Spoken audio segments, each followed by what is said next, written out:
शिक्षक समन्वयक संघ चंद्रपुर की ओर से 25 जुलाई को आंदोलन शुरू किया गया और इस आंदोलन का आज दूसरा दिन है। किस संदर्भ में यह आंदोलन किया जा रहा है, देखते हैं इस खबर में।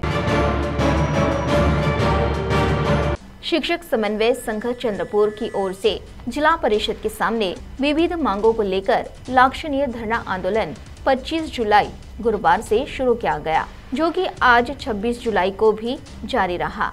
शुक्रवार 26 जुलाई दूसरे दिन भी जारी इस आंदोलन में आंदोलनकर्ता बड़ी संख्या में शामिल थे और अपनी मांग पर अड़े हुए थे। तो आइए सुनते हैं आंदोलन की रूपरेखा बयां करते हुए आंदोलनकर्ताओं ने क्या मांग की है। एक शिक्षक समन्वय संघाचा प्रतिनिधी म्हणून इथे आहोत। आज 25 जुलै आज इथे शिक्षक समन्वय संघामार्फत आम्ही आंदोलन लावलेलं आहे, कारण की मागील 20 वर्षापासून हे शिक्षक अहोरात्र परिश्रम करत आहेत आणि ते विद्यार्थ्यांना शिकवत आहेत आणि ते सुद्धा बिना वेतन शिकवत आहेत। पण सरकार नेहमी आम्हाला तुम्हाला अनुदान देऊ हे अशा प्रकारचं फोल गोष्टी करतच आमचे दिवस चाललेले आहेत आणि त्या अनुषंगाने आम्हाला कसं बसं करून आतापर्यंत 40% त्यांनी अनुदान दिलेलं आहे आणि काही तर अजूनपर्यंत सुद्धा त्रुटीमध्ये आहेत। अजूनपर्यंत त्यांच्या समस्या पूर्ण झालेल्या नाही आहेत। काहीला अनुदान मिळालं तर काही लोकांची शाळावर आयडी नाही झाली आणि त्यांच्या खात्यावर पैसे सुद्धा आतापर्यंत जमा झालेले नाही।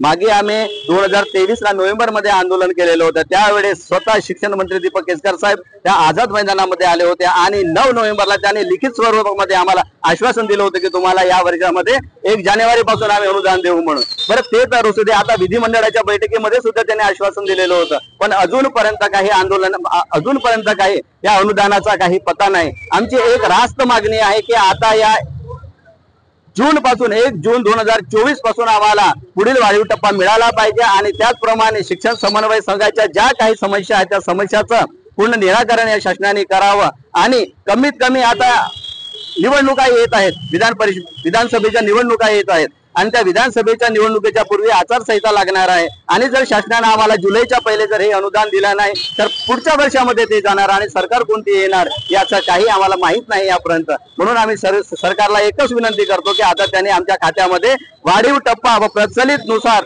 शासन निर्णय निर्गमित करून आमच्या खात्यावर पैसा जमा करावा आणि वेतन जमा करावं, त्यामुळे जेणेकरून शिक्षक या विद्यार्थ्यांना न्याय देऊ शकेल किंवा या देशाला न्याय देऊ शकेल। कारण की महत्त्वाच्या भूमिका हाच आहेत, अन्न वस्त्र निवारा, त्यानंतर सगळ्यात महत्त्वाची कोणती जर बाब असेल ते म्हणजे शिक्षण आहे, शिक्षण आणि आरोग्य। आणि हे शिक्षक विद्यार्थ्यांना घडवण्याचं काम करतात आणि अजूनपर्यंत पैशासाठी ते आणि अनुदानापासून वंचित आहेत। त्यांच्या समस्याचं निराकरण करावं एवढीच मी शासनाला विनंती करतो आणि आमचं हे सगळं ऐकून शासनाने ताबडतोब आणि त्वरित शासन निर्णय निर्गमित करावा आणि आमचं अनुदान आमच्या मी योगिता उमाकांत धांडे मोसंबाई ज्वेलरी ज्युनियर कॉलेजचे आहे चंद्रपूरचे।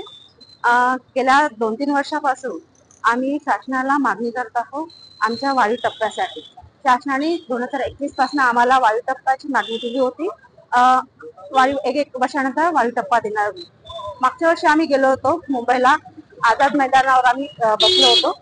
त्यावेळेस त्यांनी शासनाने आमच्या मागण्या पूर्ण झाल्या असं म्हणून आम्हाला पेळा खाऊ घातला आणि त्याच्यानंतर त्यांनी आमच्या मागण्या पूर्ण केलेल्या नाहीये।